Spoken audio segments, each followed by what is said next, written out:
I really don't want to even just share my own story. I want to share the story of all Afghanistan. Afghanistan wasn't the same as you're seeing right now. Afghanistan was good, at least if there wasn't safety, at least there was hopes, there was talents, there was lots of dreams, lots of improvements, at least the hopes for the better future. When the Taliban just came, I figured out they're killing high-profile people there. It's not about just sports people, it was about the politics, about everything. They killed lots of different athletes, like girls, and from the different teams. The feeling of responsibility in me is growing a lot after even I left Afghanistan. Because as I said, there's a lot of eyes on me right now. There's a lot of hopes on me right now.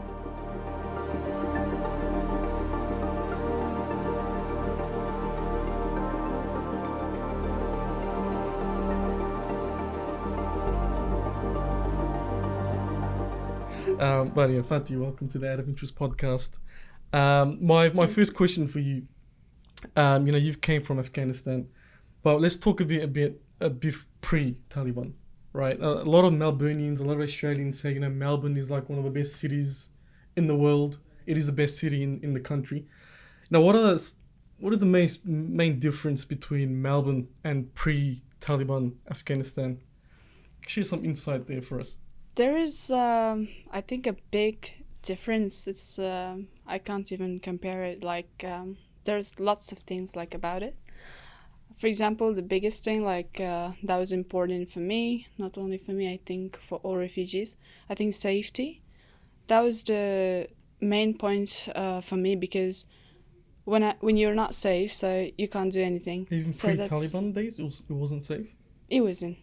For women, right. Especially, I can say, no, even before Taliban, it wasn't safe. So that's why I'm saying, there's a big difference. It's about the safety that we needed before of that. And when we are here right now in Melbourne, so, beside all those beautiful things, but again, the safety is the biggest blessing, right. I think, for all even during the day, if you were to walk in the streets over there, you won't feel safe. Yes, you would have just decided yourself, before going out, you should pray for yourself to be back home alive. That's the thing. This is pre-Taliban. Yes. So you'd even be all right, I could blow up or something. Just yeah, that's true. There was lots of trainings days that I not only me, my teammates and me facing with that. There was lots of bomb explosion and stuff we were facing with, but luckily I'm alive. Yeah. It's a country that's always been at war, right? It's been at war for so long that there's never been peace in a proper sense. It's always been a little bit turbulent there. So do you remember the days pre-war Afghanistan? Before America ruined it? Do you remember those days? Yes. Or was it still, a bit scary, or was it just normal? So we were so much before going to especially before going to soccer, when I was being the part of national team. Before of that, I was having, in my opinion, I had a normal life, because I was going to school and coming back home, and it was my world was a little world, and there was nothing more than that.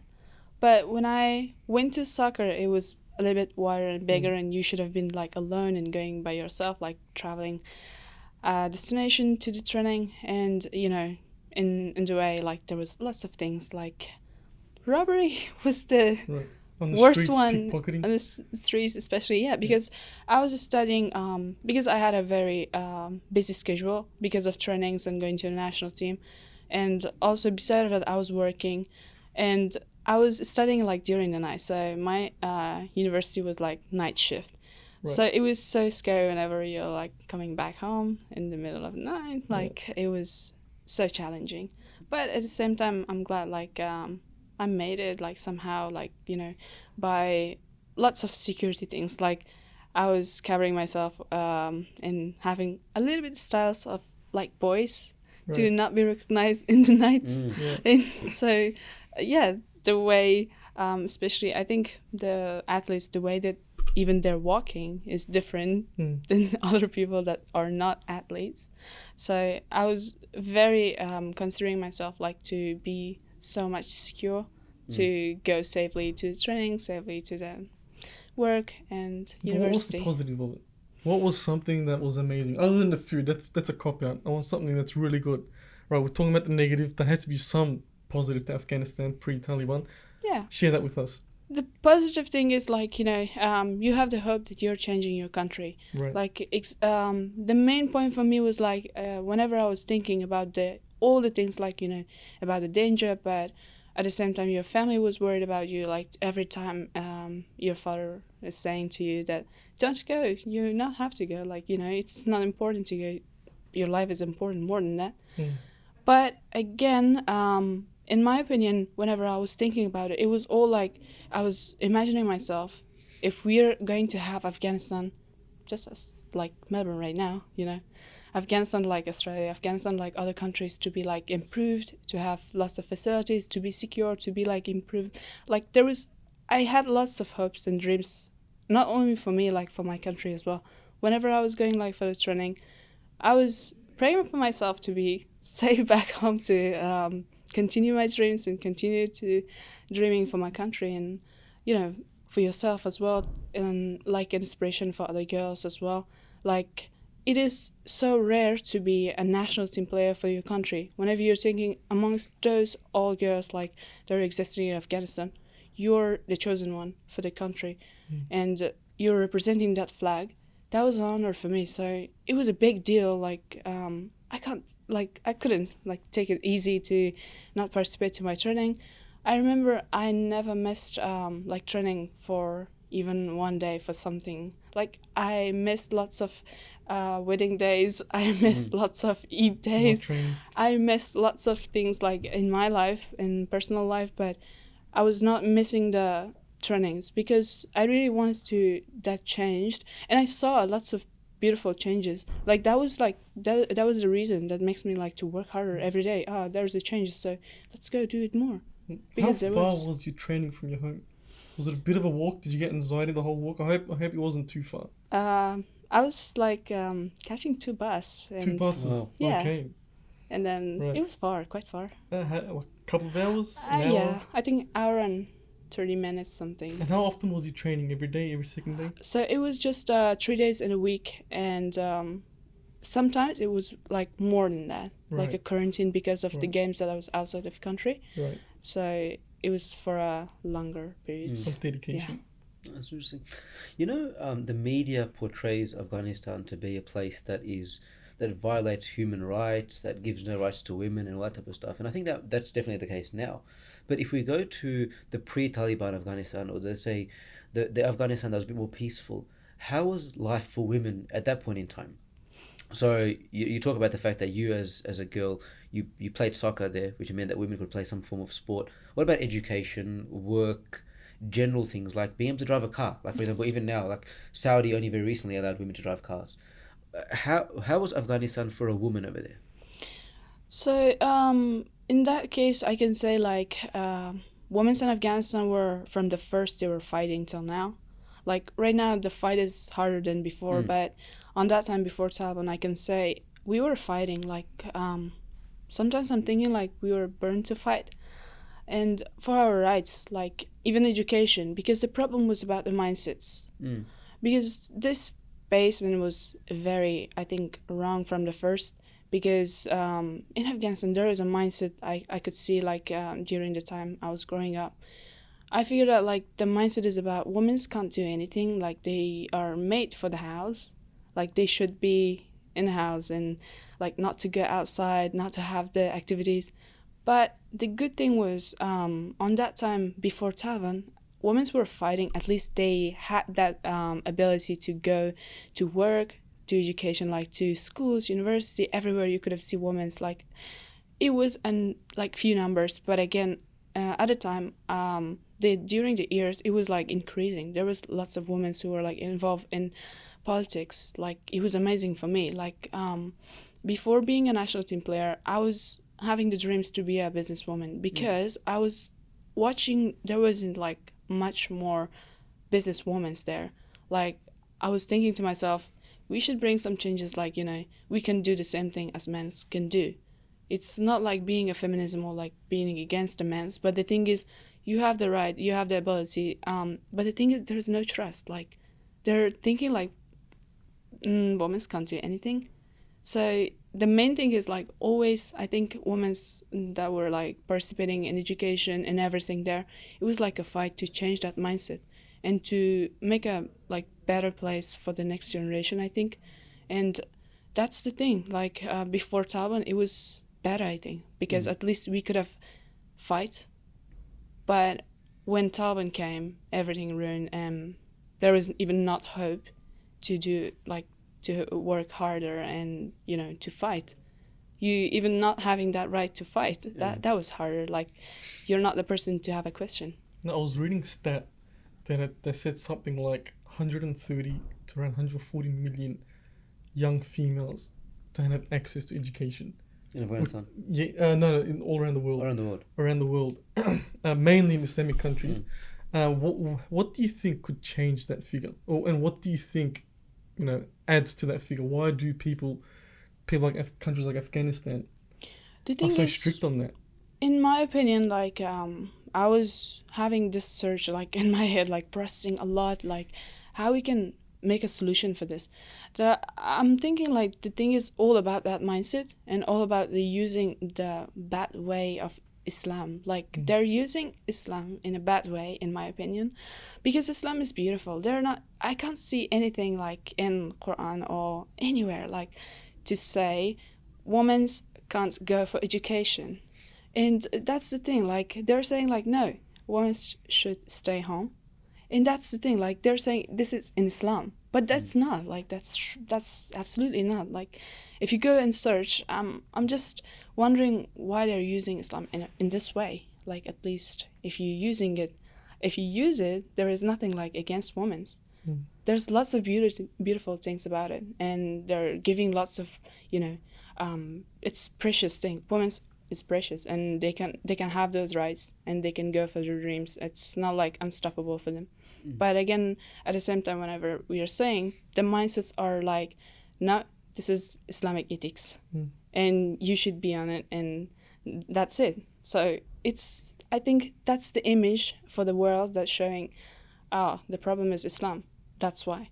But I think it's not the problem. The problem is those mindsets. They're like using and changing those words into another thing. Zamil, I want to ask you, Zamil, you being Islamic scholar and quite prominent in Australia with that, what are your views on that? Does Islam say anything about something against education for females? Not at all. Encourages it. Right. In fact, Islam, our deen, our religion, the example that's shown to us is the example of the wives and daughters of the Prophet Muhammad ﷺ. And they were the ones who educated even men who came after them, after the death of the Prophet, who were the most learned people who the Prophet Muhammad ﷺ left behind. It was his family and his close companions. And they were the ones whose responsibility it was to then go and educate about Islam, about everything else to so many other people. If we look at, for example, the first wife of the Prophet Muhammad ﷺ, Khadija radiallahu anha, she was one of the most successful, prominent businesswomen in that community. Very, very affluent, very, very successful. And she was the one who was the capital investor behind the Prophet's propagation of Islam in those early days. No one else was there to support him. And the people who came around and supported him were generally either the very, very poor slaves or people who were not of means. And she was the person who, quote unquote, bankrolled the entire those early periods of the propagation and the dawah of Islam in those early days. So, and these are just some very basic, touching the surface examples of the role that women have played in Islamic history around the preservation, propagation, and the education of Islam and broader things like business and everything else within Islamic history. So, in no way, shape, or form does Islam say that. Again, the reason why sometimes some Islamic countries, groups like the Taliban, tend to take a certain interpretation of the Quran and the Hadith is because it's self-serving. It allows men to continue to assert their dominance. If we have women who are unemployed, who are uneducated, who are illiterate, that means that they will forever be subservient to us. It serves us. Right? It means that we can just sit at home, we can dictate terms, and they will just do that. But what they clearly forget is that that's saying that the mother's lap is a child's first school. Your children learn so much from their mothers. Mothers are the first people who impart, not fathers. Fathers are too busy, work, this, that, all that type of stuff. The mum is the first place where that child learns all these things. Now, if we have an entire generation of women who have no education, be it Islamic education, academic education, or whatever it is, that next generation of both men and women, they will be suffering, they will fall short, because those women who are meant to be imparting the education are illiterate. That's a huge loss to those kids, to the next generation, for society overall. So in no way, shape or form does Islam say that women should not have an equal opportunity in that regard. Definitely. It's always been supported, it's always been propagated. Exactly. Because some countries allow, some countries don't. Now, what goes through a country, like Afghanistan, to be like, you know what, we're going to suppress them, and then you'll have countries like, I don't know, the Arab countries. A lot of Arab countries thrive on it. So, what would the difference in leadership be then? How do they interpret it all different? Yeah, look, a lot of it also comes down to culture as well, right? Right. So a lot of people use their traditions, their cultural interpretation, cultural behavior to interpret how they will apply Islamic principles and doctrines. So, for example, countries in which historically it has seemed to be okay. So, for example, if there's a mum who is educated, she will likely educate her daughters. Okay, if there's a mum who's uneducated, never went to school, she may say, well, you know what, it worked for me. I don't need to educate my kids. So that's why you see that systemic issue. And it always takes one person in one family to buck that trend and say, look, you know what, I'm going to now change the fortunes for my family moving forward, because I will, for example, you get so many people out there who are so proud of the fact that they were the first kid in their family to graduate university. Okay, like, oh, you know what, I was the one who bucked that trend. And because of me doing that, it paved the way for my siblings. It paved the way for my kids. My parents changed their perspective. Everyone changed their perspective. And that's what's happened. Like when you describe early day, Afghanistan and girls being able to play sport and this and that, all of a sudden it creates a certain norm. Society feels that this is normal. It's okay for women to play sport. It's okay for women to go to school. But now, unfortunately, what's going to happen is that over the next 10, 15, 20, 30 years, women in Afghanistan who are born and brought up over there will say, okay, well, it's abnormal to go to school because my mum doesn't go to school, my sister doesn't go to school, my auntie doesn't go to school, my grandma never went to school. So all of a sudden now that entire generation is no longer thinking in that manner. They're trying to create the new normal. Exactly. Yeah. Exactly. So they disfigure or they discontinue what's considered to be correct and say, okay, well, this is the new normal, and unfortunately that entire generation is then lost. And then until there's a new regime or a new leadership or whatever happens in that regard from a political perspective. But it's completely wrong to use Islam and to misinterpret Islamic principles to serve one's own agenda. That's completely How can we fix this? Honestly. Oh, it's hard to fix. It's hard to fix because at the end of the day, if the Taliban are the political party who are ruling that country, well, then you need to have another political party who rises up against them, considering how They get killed. They get killed. Yeah. Taliban rule with an iron fist, Yeah. and they'll shoot first and ask questions later. So that's how it is. And you've come from that country, you know that it's Exactly. It's not easy. It's not easy. It's not just Afghanistan. Like you look at Pakistan next door, you look at a lot of these countries in that area, they suffer from a lot of the same. Where there are certain pockets of society where these things are considered to be completely common practice. That women are subject to very, very difficult living conditions. They are suppressed, they are oppressed, and that's normal over there. And unless there's a political or there's a governmental body, an institution that comes in and says, look, that's wrong. Okay, that's against the law or whatever it is. Like over here, you can't do that. You can't do that in Australia. There's equal opportunity, equal rights for everybody. There's human rights. In those countries, it's very grey. Has your mum studied anything? No. The good thing is, like, my inspiration in what I was saying was my mother, because my mom was like telling me from very young age that I was telling me, like, try to be not being like me. Yeah. Like, I was So she encouraged that. yeah, go I out was there like and- so That's curious to Yeah. to figure it out, like, what does it mean? Because since I was like growing up, I figured out that's the meaning is not like the same as her, the appearance. It's not about that. It's like about the education, about the rights that I having it right now, and she's a supporter. And the biggest thing is about the support. I think if you have a supporter, you can do the things, like, at least you have somebody like to have your back, and like a backup. It's very important to have one, at least one, even from the parents, because there is normally, like in Afghanistan, parents are also having those mindsets, because they're also having those old mindsets because they're thinking it should be like the same as always. But my mom was thinking about herself, and like telling me like to try to be new and like, you know, don't try to be like me. Get married in a very young age and just having children and, you know, having lots of problems and you're illiterate and you can't read anything and it's so hard. And she was like suffering a lot. And from that time when I was like figuring it out, I was like trying to do more than that, like harder even for her.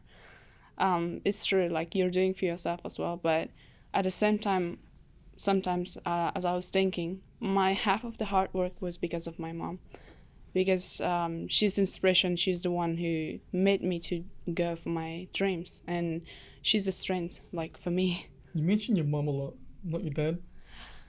So he is too, but I can say he was the one who had the same mindset. I had lots of problems with my dad as well. Like he didn't know that like I'm going to the national team for a while. Like I can say for months, I think on trials when I was there, and when I was accepted, I shared to my dad. I couldn't like myself straight to go that I'm going to the national team. No, my mom was a supporter, so she was like trying a lot. Like she was hiding whenever I wasn't home, like in the training. She was my dad was curious, like asking where is she right now in this time of the day, and she's like she's studying with her classmates. She's at course. She's like, you know, volunteering in an organization, something like that, and lots of lies, but in a good way. To cover up. And here I am today. Like those lies are not lies. I think even that was a big supportive sentence for me, I think.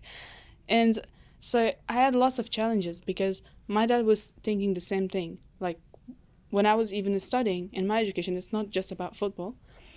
When I was like studying in 9th grade, he was saying, okay, that's it. You're not illiterate. You can read, you can write, so stop it. It's enough.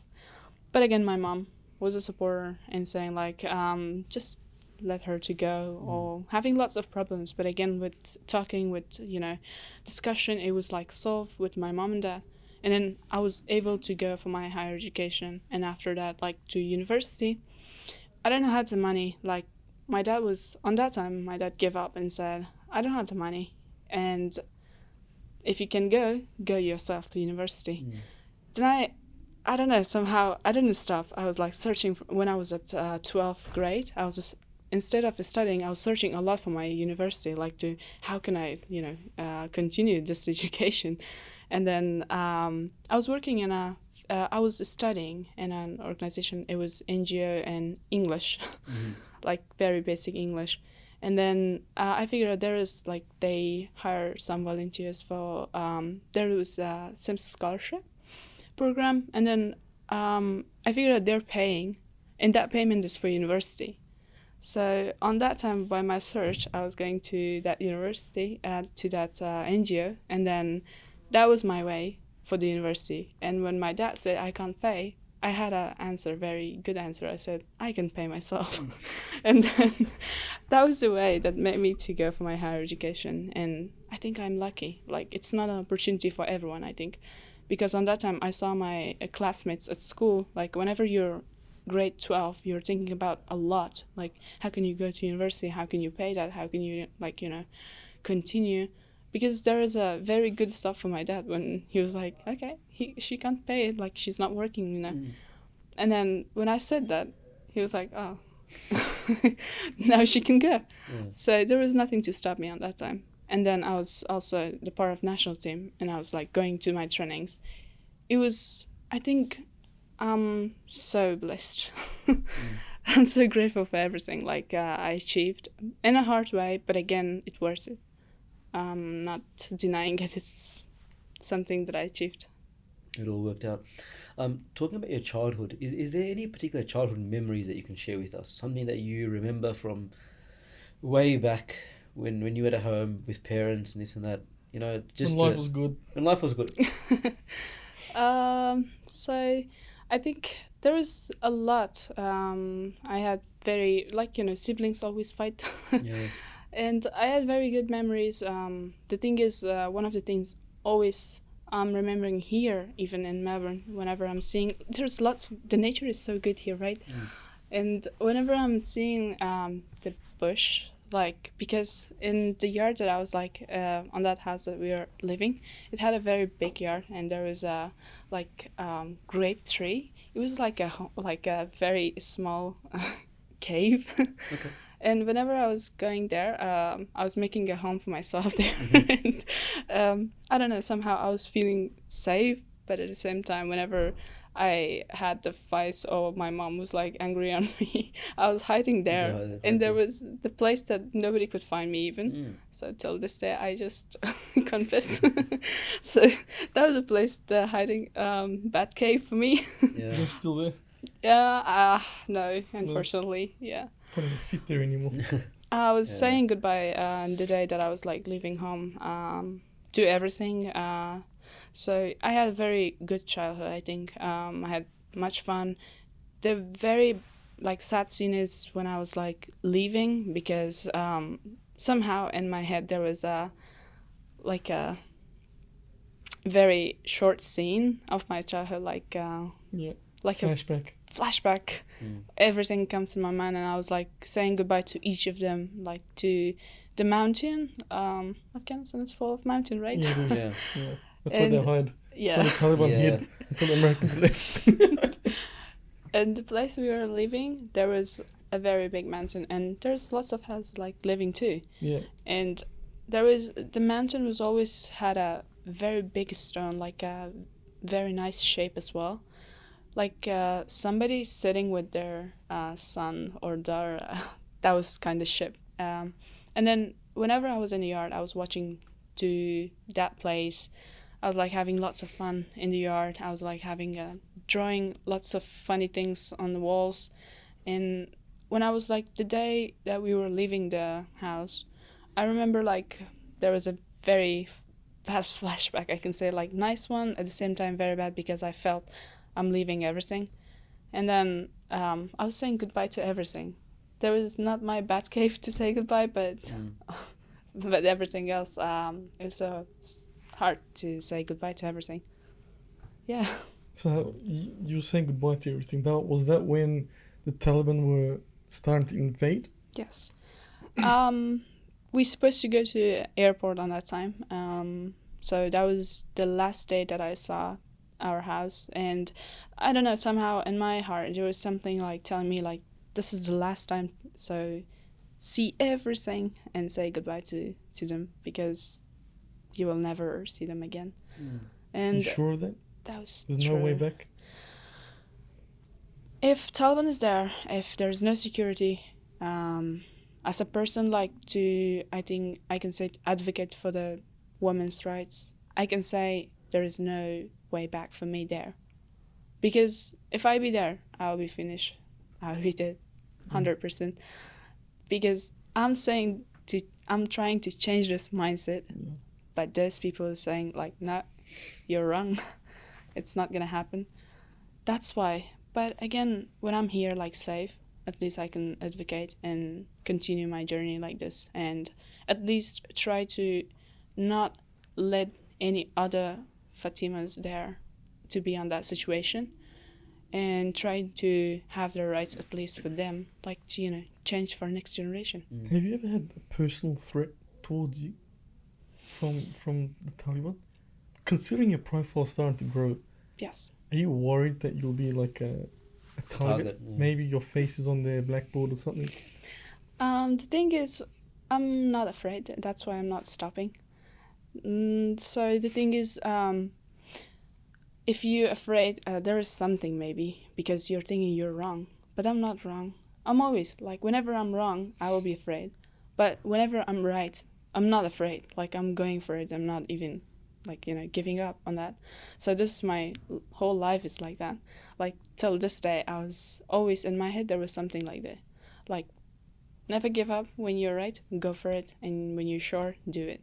So the thing is, if sacrifices, I think I had a lot of sacrifices as well before of that. But I achieved very good things in return. So in a good way, when you're sure, just do it. Never give up. I think that's the best thing. Like, I'm working very hard and not denying it. And like, it's working. But whenever I'm seeing the changes, it made me to do more. So I'm not afraid of those threats, I can say, because I'm doing the right thing. It's about a whole nation. About, if you see right now, the men's are not even having those rights too. Mm. At the same True. time, it's not just about women's, but whenever you're thinking about women's, they can't even go from that destination out. They're just having that square, not more than that. But the men's, at least they're going out. That's just the difference. And I don't know, the thing is, for me, both of that is important. Even those people who are living there, they're not having a very good, life right now. They're worried about everything. The parents, if you think about them, they're worried about their children, about their education. Do you have people in Afghanistan right now, like friends, family? Do you have anyone that gives you information what's happening in Afghanistan right now? Exactly, my classmates. Is there anything that stands out on what they're doing? So I was I'm having lots of chats with them a lot. To be honest. Are they allowed to have phones? Yes. Okay. They're right now, yeah. Generous of them. Yes, but the internet is not working. Oh, right. Pretty useless phone. Yeah, what's the So point? what, no WhatsApp, no nothing. So whenever there is availability, so we are talking, asking them a lot of questions, like, how's your life? How can I help? The thing is, when you don't know someone, how can you connect? But when I'm understanding, about my classmates or some of them who are remaining there and not outside of the country, I'm asking them about situation. I'm asking them to send me pictures, I really miss the environment. Can you just please send me? We had the Eid days, right? I was asking them, can you send me the Eid, preparation pictures? And there was lots of things. Also, beside of that, I'm asking my classmates most of the time, what do you think? What is the solution for the women's? What you guys can do right now? At the moment, what's the best thing that you can do? Can you go out? Can you wear the things that you want? Can you go for your study? As I know you're not. But again, is there any possibility? I was trying to find some solution, a lot till this day. I was thinking about online classes, something, if it's possible, at least for the children, we can do some. I'm proud, about my classmates. If I'm seeing, whenever we're sharing ideas, I'm seeing they already doing lots of online things, creating classes online for the girls and for the children as well, to ask them to join the classes, because they're also stuck in the house. But again, they're doing online classes. And then I was asking them, what else can we do? Is there anything that I can do, to make it wider? And it shouldn't be just a part of people. We should help them all. But I think we should change the system. The system is so wrong. It's not going to work like this. I don't think so. The government of Taliban going to continue like this. If it's going this way, I don't know, somehow I'm asking the people as well, please don't give up.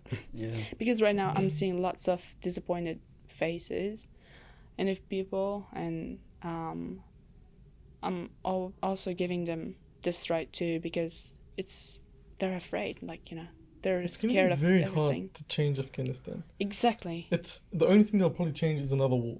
That's the only way I see, because I don't envision the Taliban allowing different parties, political parties, nothing. It's just going to be their way, unless the Great America comes and saves the day again.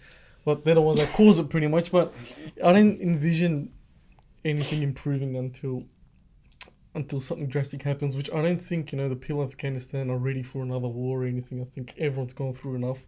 I'm not happy with the war. Yeah, everyone's just gone through enough. Allah knows best what's going to happen. Yeah. But yeah. Really tough situation. Yeah, it is. Talk us through a bit about, I know you shared this before, but for me, if I put myself into your shoes, right, you're a young person who is confronted with a very, very difficult situation in Afghanistan, Taliban takeover. What runs through your mind about, okay, well, how on earth do I, as an individual who has very little communication, very little resources, very few contacts, how do I escape from all this? So how do you map out that strategy in your mind, and then how do you execute that? How do you implement that? As One person at home. At the moment, No, when you were in Afghanistan, yeah, how on earth do you get out of all that? I don't know. I think somehow I figured out, like, especially when I was like in Melbourne, I was thinking a lot about this myself too, like how you change so fast like that. Because I was in a mood, I was thinking like I'm in a movie. This is a very action like scene, and there's lots of shooting. There's lots of. Don't I know what was I'm laughing, it just imagining sounds wrong. everything. Yeah. Yeah, because I was seeing everything as like a movie for me. I was watching lots of Hollywood movies, and whenever I was going out on that day, I remember I was like thinking to myself, like having lots of things in my mind, like taking a lots of bucket list like that, and having a list like, did you got your sanitizer? Okay, because on that time there was COVID too. COVID, yeah. I was okay. Did the Taliban believe in COVID? No. Okay, yeah. Keep going. Exactly, no. Sanitizer, face mask. Face mask, all that. because of the safety. Even before that, like when the Taliban just came, I think 1 week ago, I was outside with some of my colleagues. I was working at the Federation, Football Federation, and I was with some of my colleagues. We went for some shopping, and then I bought something like, I was the person who never wore like, full hijab, like never. And I can't even imagine myself on that, because I'm thinking like I'm in a prison. And then I was buying on that day, I don't know, because of fear of the Taliban, I was buying because I was getting ready for myself, like even after them to come here and took over, I will continue my work and everything, progress. And then I bought a cloak, like Harry Potter cloak. Cloak, yeah. And then because I was seeing that it was like a long black cloak and so covered, and also having a very good, like a hoodie, there was a very good coverage. And then I bought that, and I was ready for everything after that even. But then when I saw the situation is not like that, I figured out they're killing the athletes, they're killing the high-profile peoples there. Like, it's not about just sports people. It was about the politics, about everything, like, the reporters. And I figured out they're coming to the sports people too, like athletes. We hear lots of news in provinces. They kill lots of different athletes, like girls, and from the different teams, like not only football. It was different teams, volleyball, and we hear a lot like that. And it was like day by day, we figured out it was like coming closer to us. And everybody was so afraid. Everybody was like so, having lots of fear in themselves. I can say, why not? Like, we were so much higher profile than, especially whenever the recent years, we were trying a lot for, like, we were going a lot for outside of the country for the games and coming back. And that was the things, like having lots of interviews and trying to have more people, more girls in our, in football teams, and to create more chances. And there was lots of interest as well. And I figured, that's the thing. Like, we are high profile right now. We are having a very big profile outside. We're having lots of different accounts. They can find out very easily that where you are. So that's why, like, I was having lots of contacts, I think, on that time to find out which one is helpful. But none of them was helpful. And the thing is, the day that I was like giving up was the day I figured out, there is nothing to do right now. Because, even I did lots of scholarship visa in different countries. I was searching in Google and also sharing links to the girls, do it and apply for the scholarship. It was ridiculous in my head on that time. But I was thinking, like, it might be a key, like maybe some of them going to accept it and let's go. But it wasn't easy like that. And then a scholarship, asking lots of people, whenever, as you said, I was having a very small contact outside and there was nobody to help. In Federation, I was emailing a lot to Football Federation, but there was no response on that. And everybody was thinking about themselves, but on that time, our team was lost. And nobody was like trying to even say something to help us. You guys are in danger right now. That's, we are the creator, the opportunity creator. We are those people. But everybody was like silent, no contacts, no help. But I don't know, somehow like there was magical things I think happened when we were trying lots of ways.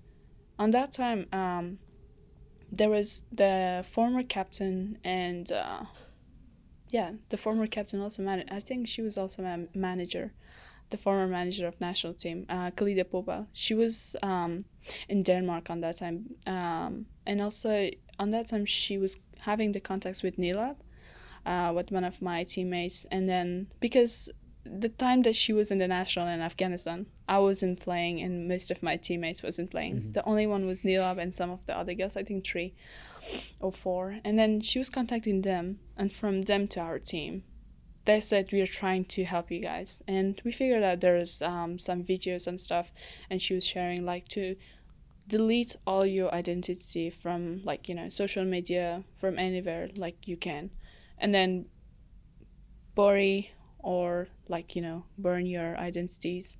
And we did that. Like, How much time did you have between when someone like Khalida reaches out and says, well, there's a lifeline, you can get out, and then to actually leaving? yes, Was that weeks, months, days? How much time did you have? just in a week everything happens. In a week? In The a whole week thing? everything happens. I can say the process with Khalid was just 3 days, I think. The very big process, because everything was serious and we were burning, we were burying. Everybody was like making decisions, and to leave the family or to have them with ourselves, it was unknown. And that's why I asked, because obviously, like, you don't, no one wakes up expecting to do this. It's instantaneously, you have to make a call. Yes, Do I leave my family, my parents, my siblings, my home, my everything, and just get up and just walk? Just all impulsive. And within a week, you have to make that call and implement it. Exactly. That's That really was I think with about a family, it was just only like even one day that we should have made the decision. But before that, in my head, I was thinking, because it was the same question in all my teammates' head. Like in the group, we were saying like, how about the family? How about the family? Because we're the reason to be a very, like, you know, a very high chance for the family to be in danger, a very big danger, because those are the one who supported us to go there. And that's why like we were all worried about. But then we figured out it doesn't matter, like that's the decision of ourselves as well.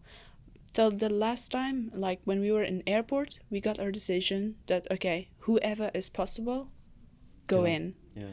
But whoever not, that's the chance. But that was exactly the things that happened. We all had our all family members, and then when went to the airport, we figured out some of them they can't. Like we got separated. There was a lot people, like even I wasn't expecting like airport will be on that situation. Exactly the same zombie apocalypse I'm seeing on the movies. Exactly the same scene. Everybody was threatened. Everybody was like with their children. Lots of children was like there, and I have still those sounds in my head, like saying like, "Mom, Dad, please go home. Please, let's go. We don't want to be here. We don't want to die." These were the voices like in my head on that time, like having and hearing it from the children on that time there. But everybody was like making decision on that time during the, like, you know, everything was by chance. Like then I was separated from my family because I was trying to find out. You should have been on that time. I figured out I'm the leader for the team, I can say, because everybody was like watching to each other and saying like, what should we do? And I figured out like most of my teammates was looking towards me and saying like, do you have anything to do? Like, can you do something? Like I was saying to myself, how can I do something? And then the thing was, I was trying to be calm. Like one of the former coach from national team, Afghan women's national team, Haley Carter, she's in USA. She was I figured out later, like when I was in Melbourne, she said about me like the day that she spoke to me was the day she realized like she's the one that I can be connected and to contact with her, with all the team, because she's calm. On that time I was trying to be calm, because whenever there is a situation like a very serious situation like that, I'm trying to, like, you know, stay calm, stay focused to the thing that you should be alive, you know. And that was the goal, to be alive. How old were you when that happened? 19. 19. And you 21 now. You managed to lock a boss. At 19. 19-year-olds now in Australia. freak out over- They're doing TikToks right now. If their phone battery goes down, Yeah, they're like, oh. they're crying. Exactly. The phone batteries were That's also some the main willpower, man. purpose too on that time. Yeah. How'd you manage that? How do you manage your phone in the middle of a zombie apocalypse and you're running out of charge? I was turning We it don't off. have, your lithium power banks and all that. I was accepting lots of challenges as well. Like on that time, my teammates was thinking like I'm running from my teammates, like taking out myself and not helping them, because I was turning off my phone because of saving charge and turning it on like after 2 hour, 3 hour when I was out trying to go inside. And because I left my teammates, I said I should go and find out, because there was lots of like, I don't know, somehow 24 hours something, that all family was going rush to one gate to another one, again coming back to the place and again going to another gate, because trying to find a way. But everybody was angry, family were like shouting to each other, what's happening, why you guys are not so organized. There was the thing that made me so angry was that time, but again I just kept myself like so calm and trying to explain him to please, Kaka, we're calling like uncle Kaka-chan, and in a very nice way, trying to tell them like, Kaka-chan, please calm down. It's like, there is nothing like guaranteed. So just please try to not make everything like ruin, and trying to calm and trying to save your family right now and stay safe. And then I left all teammates on that time because I figured that in 24 hours we couldn't find something like a group of 80 people something, or I can say less than that. We were going everywhere, but again no chance to go in, that's why. And then I figured out, okay, let's go individually, maybe it's easier. And then I left that place with my brother and one of other of my teammates. And then I said, okay, if I go and find some way, I will call you guys and just come, all you guys, you can come to that gate and we can go inside. And I was trying to contact with some of the militaries from Australia, and then it was so hard. Like my journey was, I can say, in the next 24 hours, I was in the end of the day, like around 8 p.m. night, I was able to go inside and have the connection with militaries. And I figured that the girls already left because my phone was off. I had just, I think, 10% of the charge that I was like trying to turn it on and asking the girls, where are you guys? And every time I was like, turn it on, turn it off, turn it on, turn it off, because of saving the charge. And also the internet wasn't working on that time. It was a very big awareness for all of us, because there was no connection, especially the people who are outside of the country. I was trying to connect. I made it like on the way. I passed 3 checkpoints. I was saved after those 3 checkpoints, like on the way in 3 checkpoints. Once in one of them, I don't know, somehow they figured out I'm the football national team player. I don't know why and how, because I covered my face and then they shouted, and the Taliban almost was coming towards me on that time, because one of the people, I don't know why, but I don't even remember the face, but the guy was like calling and shouting, she's the national team player. And then I was like, that time was the time that everything stopped for me. Like everything stopped. I said, oh, I'm done. And then the guy was like shouting towards me. I don't know, somehow the miracle happened. Exactly the same time, there was some fight happened like behind us. And Taliban, whenever they wanted to come towards me, they changed their way to them, because there was a very serious fight out there, like just behind us. And then I was like covering and changing my place to that time. Again, managed. So this checkpoint was safe. After that, the next one, I run from them, like because you should have run and go a little bit further to go inside the gate. And when I run, I got lots of hit by the Taliban. They hit me a lot, and I was safe again. Yeah, on that time I was not even feeling something. Then I figured, oh, I have very bad backache right now after when I get inside the gate. But like the way was so hard. Like How do you know which plane is your plane? the thing was all about the militaries. There was different countries militaries, and then the Australian was there, and they were like from inside the gate. They were managing to go where, like guiding the people. Like if you're going to Australia, okay, you should sit in this car to this plane. Here. So you went in a military plane. Yes, first time, first experience. Was that your first time going on a plane? Such plane, yes. The military one. Yes. And there were no seats. And being in the Just a cargo place. yes. On the floor. Yep. No seatbelt. No, It's nothing. a hazard. That's It's ridiculous. Couldn't see outside. Yeah, no Like, reason. And sitting down your there. teammates weren't on the same plane, were they? Exactly. Just by yourself? All my teammates. Some of them were the family. One of family member, 2, 3, or maybe even some of them alone. Did you know where you were flying? No. No. Not exactly. A continent called Australia, I think. But Just from Some random the place. I don't know, somehow from the phone, and also not even having internet, but also from phone and from the time exactly, because I remember whenever we were going to Abu Dhabi, like it was 3 hours, and I figured out it's like 3 hours that we are still Mm. in the air, so it's Very definitely far, very yeah. long And then figured out people were saying like it's going to Dubai because the phone was changing directly to the timing was Mm. 2 time. So you went from Afghanistan to Dubai. Yes. You From changed the Dubai. plane and then you came to...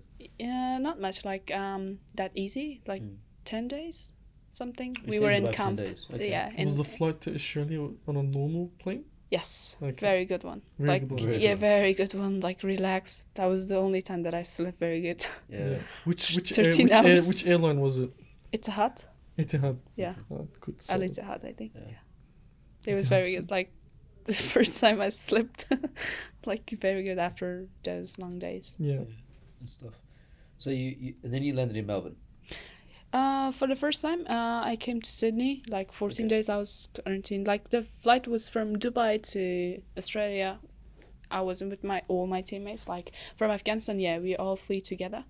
But from Dubai, like we came in individual flights, and I went to Sydney for quarantine. Like 14 days, I was there. I was searching a lot. Like I was trying to process. It was a very long period for me in 14 days. I wasn't sick of quarantine even. I was thinking like, okay, I'm safe, the door's locked, everything is good, like, you know. The biggest worriness was all about my family, like family members. I was thinking about them, like, how are they doing? Because I figured out when I was in quarantine, I figured out by WhatsApp calls that my mom and dad was in a very bad situation because they got hit by the Taliban. They beat them a lot on that time, and then that was the reason they went back home. So it was so hard to process on that time. The quarantine was a good chance for me to process, also, like, you know, to not be a lot threatened and trying to lose my mind. That was a good chance for me to think a lot. Whenever there is lots of distressing things, I'm trying to keep calm and I'm trying to focus a lot. But sometimes whenever it's about your family, every time, family first. And whenever it was about a family, I was like even losing control. Yeah. But again, in quarantine, I was trying to, okay, your siblings is here. Just try to be like cool and trying to be like, you're okay and there is nothing happened. Like, you know, you're safe. And in whole my life, I think I can say I was acting to giving them those hopes that everything will be okay. I think acting is always work whenever you're doing the best for others, but inside you will be a lot like in pain, I know, but it's good. Like at least you saved a lot of people. And on that time, I the beautiful things was on that time for the first time when my mom and dad calls me. Suddenly, my dad just talked to me and said, "You are my champion," in a very nice way. Like, never I hear something from my dad like that. It was very nice for me. Like, He was proud of you. yeah, Yeah. he's proud of me. For the first time, I don't know, somehow I figured out like he's really deep inside, he's proud of me.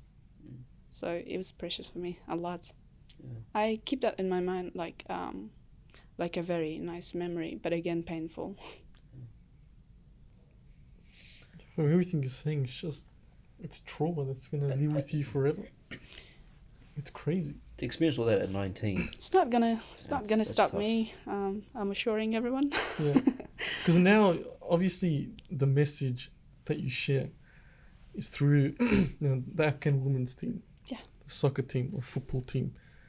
God forbid you didn't make it, right? And the Taliban got you there, and Exactly. they shut you up with a bullet, right? Yes. And none of this, the Afghan women team didn't come here, and we didn't have Fatima here, sharing her story and sharing what's happening over there. Who was gonna share that, right? If the Afghan women's team didn't escape and you didn't escape, how would we have brought recognition of what's happening there to places like Australia? Because I feel like that recognition would not have come if the Afghan women's team wasn't here, Exactly. right? That's how it is. Like, countries don't really care about what's happening in other countries.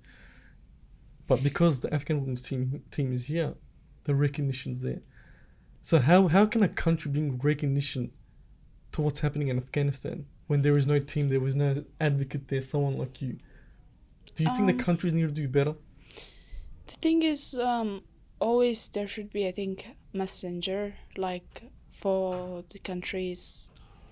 I think in Afghanistan, when there was war and everything, if there is nobody, like, to be a voice for those who are, like, voiceless and they are, like, not having the chance to share with the world, I think that's so hard. Like, I can't even imagine right now if there is nobody. For example, if there wasn't Khalida, if it wasn't her voice on that time and not sharing our pain on that time, not guiding us on that time to burn and hide your identities, we wasn't here. Like, because I remember, like, I contacted a lot of different people on that time, from Federation to the people who were, like, outside of countries, some of them even. Like, I knew those people couldn't do anything, but again, I was having those hope to at least maybe being the voice for some other people they can share. But again, no, I didn't get any answers or, like, a very good response on that time in a serious position. But on that time there was a voice, I can say Khalida's voice, and now we are here. So that's so important. Whenever there is a voice, we can do anything. Right now, when I'm here, I'm seeing this, sharing this story is the biggest thing. It's not just that's why I really don't want to even just share my own story. I want to share the story of all Afghanistan. Like, Afghanistan wasn't the same as you're seeing right now. Afghanistan was good. Like, at least if there wasn't, like, safety, at least there was hopes, there was talents, there was, like, lots of dreams, lots of improvements, at least the hopes for the better future. But right now, when that's on that situation, there's nothing happening. Like, even we're going backwards, not in the future. So that's the awareness in my head as well. Like, what if not me? What if nobody outside? It means, like, it was the normal life, like, just die. And that's the end of the day. Like, that's the end. Yeah. That's nothing more than that. So that's the very great thing that at least we had that voice on that time, and we are trying to have more voices. Because you were in the Forbes Summit not long ago, just a few weeks ago. So, brands, Forbes, massive brand, and they are covering what's happening in Afghanistan through you as well. Yes. And the way you executed the interview was phenomenal. And my question would be, like, how did you learn English so good? You got to stand up on Forbes, in front of hundreds of people, on that level, sharing your story in a perfect manner. Well, one is the English, one is the public speaking. Exactly, that's hard. Public speaking is hard. Most people buckle under that pressure. I used to sweat a lot when I used to talk in front of 3 people. And you're doing it, you went through all that trauma, and then here you are at Forbes in Sydney, giving a talk to hundreds of people. how'd you learn English? Where are you getting all this confidence? The I can say like sure. Before that, I wasn't like relaxed with the public speaking. Like when I was in Afghanistan, when I was even national team player at that time, when I was even in university, I wasn't having this much confidence. Right. But when I was on that time, when I was on that situation, when I was like getting out of Afghanistan, even I promised to myself like, you should like be more than that. Right now you lost a lot. You should make a lot of like accomplishment after this, and you should achieve more. So that's why like I'm thinking like before of that. That's right. Like not everybody can do like lots of public speaking. It's so hard to go to that journey and coming back like in a Because you're completely reminding yourself of what you went through. So You're reliving it. You're reliving it. Again and And again yeah, and again. that's the thing. It's tough. like going to a dark side and Yeah. coming to a light day like Yeah. like that. I can say it's so hard. But again, at the same time, I'm thinking it's not just only about me. That's my point every time. Like whenever I'm thinking, everything I'm saying, everything I'm doing, it's not just only about me. It's healthy to be about you every time. But again, at the same time, I'm thinking I have much more responsibilities. I don't know, the feeling of responsibility in me is like growing a lot even after I left Afghanistan. Because I said, there's a lot of eyes on me right now. There's a lot of hopes on me right now. Because on that time when I was on that situation, I was having the same thing in my head.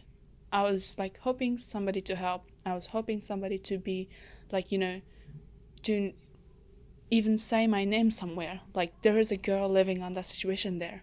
So I had those hopes. I had those things in my head. Right now I can say there's lots of girls right now having the same thing, like having the same idea and trying to like, survive. So if I can do it, why not? I should have that confidence and I should do even better than this. Till this day, I'm saying like, no, I'm just normal Fatih. I'm that one. I'm the same. Because I hear this thing like, I will be happy that I'm hearing this thing from my classmates, from my old friends, and they're saying, you never changed. Like whenever we are seeing like your pictures everywhere, like you're having lots of things, like you should be like away from us, like you're somebody else right now. I'm saying like, no, I will not even like change my identity. Like I hide it for once to be alive, to have the chance to be alive and to go for my dreams, but I will never going to like change my identity and to be somebody else. I will be your same Fatih and just count on me. So there's lots of responsibility, I can say. It's not just only about me. It's about girls. And it's I could about... imagine there's going to be a lot more times where you share your story from what you have planned. It's going to be like, Of you're like the course. next Malala, to be honest. No, it is. It's an inspiration to so many other people. It's not just girls in Afghanistan. I think it's girls everywhere. Yeah. I think it's women everywhere. Exactly. That if you can come up against so much adversity and so many trials and tribulations and still come through, have a smile on your face, full of energy, and committed to a better life for yourself and changing the circumstances and lives of so many other people, that inspires so many people. It inspires me, inspires Ali, it inspires so many of us to come in here, to have the pleasure of seeing you at work and collaborating with you and seeing all the progress you're making, to say, well, you know what, if she can do it, then my problems are so minuscule, so small compared to what you've endured. So it's massive. It's massive. Because one thing that I've wanted to do ever since you've been a part of Hejaz's life, our lives, is because I have a young daughter. Maza has 2 daughters, and my dream for my daughter, I haven't said this to you. I did say about if I had a son, but because I have a daughter, I want her to get into sport. Yes. So one thing that I'm doing, I created a little fund on the side for her, and because I wanted to get into racing. So I wanted to get into go-kart. When she's like 5 years old, I'll buy her first go-kart. And I've never seen a hijabi racing. Yeah. So that's something I want to thrive for. It's different, but ever since I met you, I'm like, you know what? I shouldn't see my daughter as inferior. Because growing up, everyone's like, have a son, have a son, have a son. I'm like, you know what? I could achieve everything with a daughter as well. Like, there's nothing stopping me. Right? Exactly. And there's a female could drive. True. Why can't she be a racing driver? And considering, a lot more females getting into racing, and it's something. You're in soccer, I know it's a bit different, but It's sport overall. it's sport Yes. overall, right? Sport overall. So that's something, I've really entrenched myself. I'm like, you know what, I want my daughter. That's if she wants, obviously. She could always change. I don't know, but that's something I really want to get into, into sport. It's healthy, sport is healthy. I don't for know, human somehow, beings. like, but the sport is like, I figured out in this journey, like, every sport, I don't know, I figured out in soccer a lot. Like, it don't have just one main thing, like one goal. It have lots of goals. Yeah. It have like lots of up and downs, like lots of feelings, lots of, joys, happiness, everything. Like, the biggest one in soccer for me was about the unity. Like, unity was the greatest one. If you were like in soccer, whatever you do, if you're not unit, like, it's not gonna work every time. And I think our team was very united from the first that we made it here, like together at least. I know the families are still like stuck there, but at the same time we are having each other like a second family. It taught me a lot. This team taught me a lot, and I got lots of experience from each of them. Every one of them, every single member of them are like inspiration for me. Like, whenever I'm hearing about their story, I'm a good listener. So I really enjoy like listening to the people.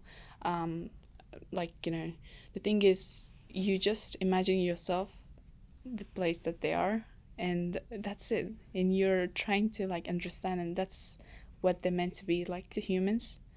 That's why I'm thinking like the sport is the way that connect everyone. Yeah. Like, connect me first, from the school to the federation to the games, from the games to outside of the country. Like, it right now, from outside of the country even to Australia. Like, I never imagined being in Australia, never, but it happens to me right now here, far away from Afghanistan. But again, like, my world is right now a lot bigger. I'm thinking about a lot of girls right now. On that time, I was even didn't know like Afghanistan have women's national team, but right now you're here and having the honor to be even the captain of the team. That's great. Yeah. Now, sport is more than just what's set out to be. It creates a lot of discipline. It creates a lot of character building. Sport is not just you're female, you can't do it. No, it's good for the human body. Scientifically, you out there exercising, it's good for the brain. Yes. So people need to look at sport more than just it's either male or female or blah blah blah. There's a lot of benefits to sport. True. And I think everyone at a young age should get into. I got into sport when I was like 5 years old. I went to Taekwondo. Done sport 15 years of my life. And you learn a lot throughout that. And people need to see sport, not, like I said, it's not for male, female, it's for humans. Go out there, build your character, gain some confidence, good for the heart, good for the brain. And people should see it that way. It's a health. It's good for the human. When you talk about it connected you to so many people, it connected you to Melbourne Victory. Yeah. Obviously, Yes. that's been a big partnership, a big part of your life. You talk about a second family. Melbourne Victory is an extension of your second family, isn't it? Exactly. They're great people. They are. Like, when we came here, like, the very important thing was about football, I can say. Because when we came here, I was thinking, like, okay, it's not Afghanistan. We might be in different, clubs, and we will play individually. But it's like, it's so great. It's like so unique, I think. Like, our team is right now playing together, and like, with Melbourne Victory, and also like, whenever you're thinking about the national team, I know still one of the fight of me is right now about the national team as well, because we are not playing as a national team. We are not recognized by FIFA, and I'm like expecting them to have this, to consider our situation right now, and to have our team back, and to participate in national tournaments and games again as Afghanistan national team. But again, At the moment, the World Cup's going on, right? yes, The FIFA Women's World Cup in Australia. It would have been great to have the Afghani representation, obviously by yourselves. exactly. Is there currently another team that's playing as the Afghan national team? No. For women? So there's no team at all? Just for There's men? no team at all. So the team should be playing is here right now, Yeah. but expecting to play, but they're not recognized by the FIFA. And also, like, I can say not only FIFA, it's about the Taliban as well. Like, they're not recognizing the females as athletes. That's why the problem is from there to FIFA and to us. That's it. So I'm hoping to have the team back and having the opportunity to represent our country again. If that happens, I can say that's a good light, like, you know, a good mark for the improvement, a good change. But if that's not gonna happen, I can say I'm not seeing any very good future, like, because they're not accepting. Again, it will be like, you know, the same old things, Afghanistan, again, the same situation. But if they're going to say yes to different things right now, to education, to set it again back for every woman's, and also in sport field, everything, if they change that, I can say it's a good thing, it's a good sign. But if it's not gonna happen, same thing, we should do a lot. I'm assuming it's the same situation for the Afghani women's cricket team, right? Every So team. Afghanistan's men's cricket I think team is obviously in the everything's World just Cup an and everything island. else, but Afghanistan's women's team, obviously, they're shut down as well. Everything's shut down, seems like. It's closed shop and called it a day. Tough time for women in that part of the world. It It's is. very, very hard. It's a very dark days, I can say. Yeah. All right, Fat, you know how it is. And this is the second time we're shooting the podcast with you. You know how it is. I mean, we're going to end it with the 10 out of interest questions, rapid fire questions. You ready? Yep. All right. Now, the first question is, do you prefer day or night? Night. Why? You like to sleep? No. Most of the time, even if it's night, it's my secret. But whenever it's night, even I'm going outside. So I'm closer to the beach right now. Yeah. So I'm going a lot of walking to the beach. Right. It makes me calm, like especially watching the sea. That's make me a lot calm. I'm having lots of story with the water. Like speaking to the water like crazy people, but I think it's not crazy. Like I'm thinking somebody's hearing me. I'm having a lot of story with the water. Right. That's a good outlet. Especially night. You find it peaceful, soothing. Yeah. Yes, it is. Considering now that you're obviously in interviews and you're meeting a lot of famous people, who is the most famous person you've met? Sam Kerr. You've met Sam Kerr? Yes. Right. Miranda Kerr. Miranda Every Kerr, time Forbes. people You're is all Kerr. I was thinking even Miranda will be the sister of Sam no. Kerr, but I feel not. It's not. No, completely different people. Favorite food?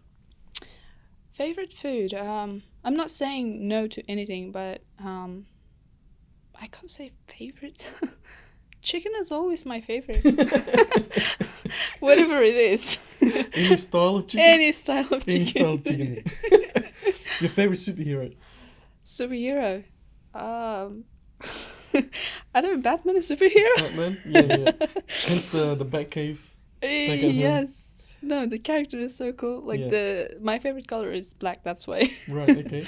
Yeah. Okay. What is your deepest fear? Deepest feeling? Fear. Fear. Fear. Losing my mom. Losing your mom. I think that's a lot of people's deepest fear. Not gonna lie. If you had the chance to play any stadium, which stadium would it be?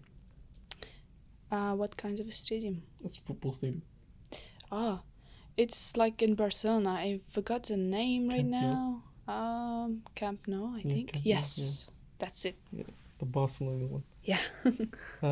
Is there a quote that resonates with you? Who? A quote. Is there a quote that really sticks to you that you think of a lot?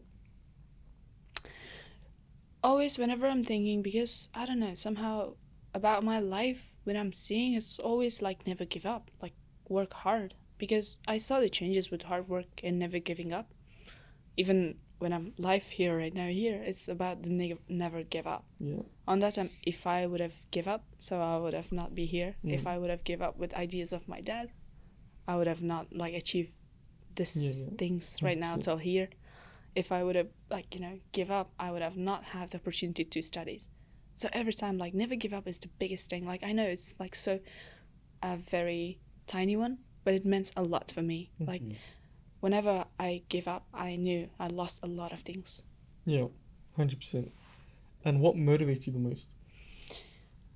As I'm always saying, motivation for me is always my mom.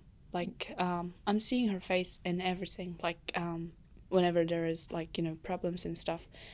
The thing is, I'm just trying to set myself instead of that person. That's why like motivates me. Like for example, especially like it can be like a Ramadan too. Example, like whenever you're fasting, right?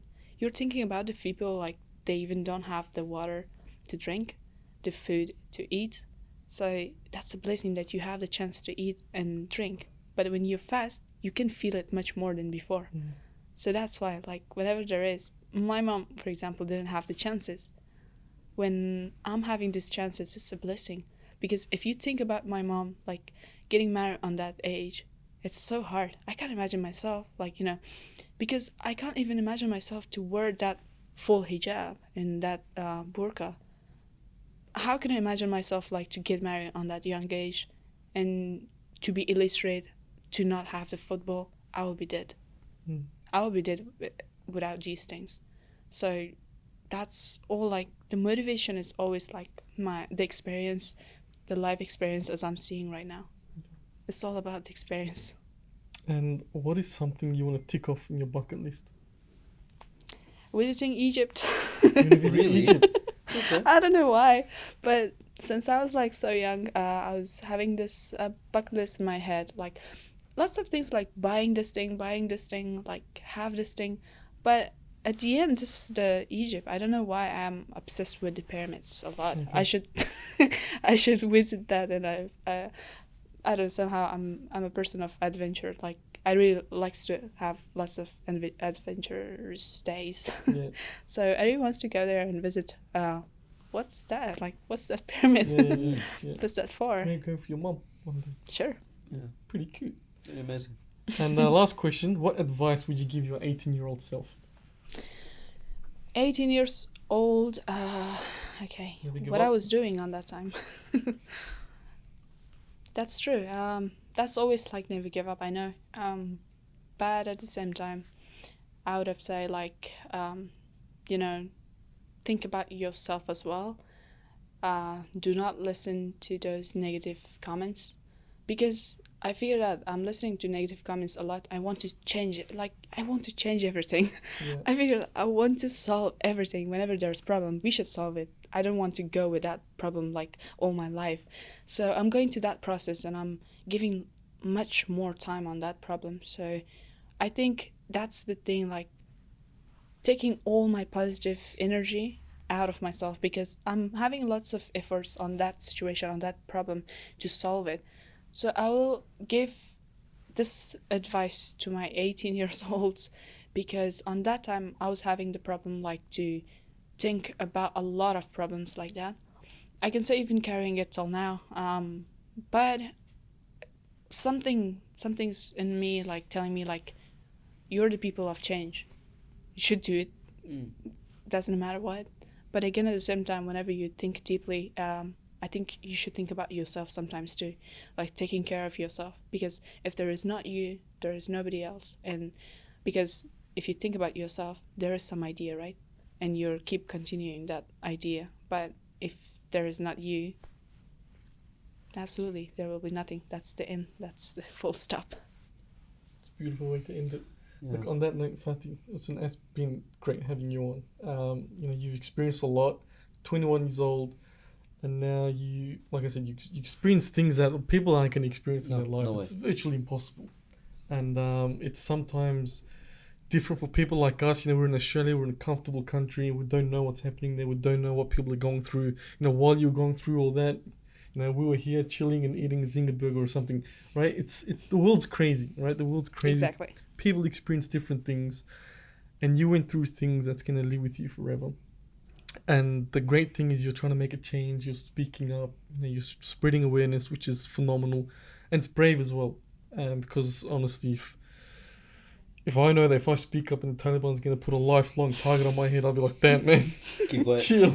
chill, man. People that don't believe in COVID and don't wear masks, you got to be scared of those people. They're weird. But look. There's like, the sacrifices. Whenever there is sacrifice, there is a change. Yeah. I accept it. Yeah. If it's gonna change a lot of lives, deserve it. Yeah.